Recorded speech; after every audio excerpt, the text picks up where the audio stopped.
যশোরের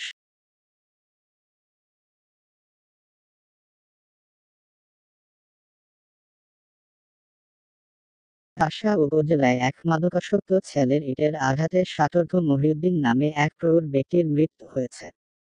মৃত ব্যক্তি শার্শার কাজিরবের গ্রামের বাসিন্দা। ১৭ই মার্চ দিবসে নিজ বাড়িতে নেশার টাকা জোগাড় নিয়ে কথা কাটাকাটির এক পর্যায়ে ছেলের ইটের আঘাতে আহত হন তিনি। পরে হাসপাতালের চিকিৎসা শেষে বাড়িতে আনার পর গত রোববার মারা যান। সোমবার সকালে পুলিশ লাশ উদ্ধার করে ময়নাতদন্তের জন্য যশোর জেনারেল হাসপাতাল মর্গে পাঠিয়েছে। মাদকাসক্ত ছেলে জনিকে আটক করা হয়েছে।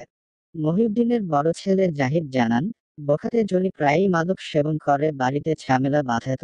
বাবার সাথে ঝগড়ার ব্যাপার নিয়মিত ছিল, আবার সে টাকার জন্য বাড়ির সবাইকে জ্বালাতো।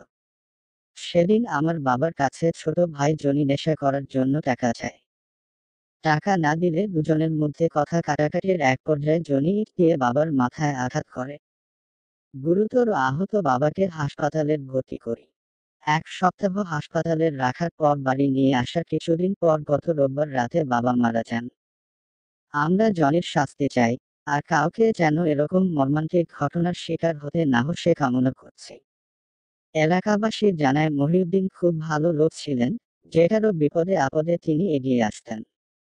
কিন্তু তার ছেলে জনি একটা কুলাঙ্গার, অন্য বোখাতে ছেলেদের সাথে মিশে মাদকের নেশা শুরু করে।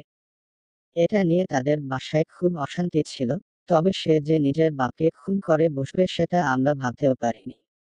শার্শা থানার ওসি তদন্ত মিলন কুমার মণ্ডল বলেন, খবর পেয়ে ঘটনাস্থলে গিয়ে মৃত্যুবরণকারী ওই ব্যক্তির মাথায় আঘাতের চিহ্ন দেখতে পাই। লাশ উদ্ধার করে ময়নাতদন্তের জন্য যশোর জেনারেল হাসপাতাল মর্গে পাঠানো হয়েছে।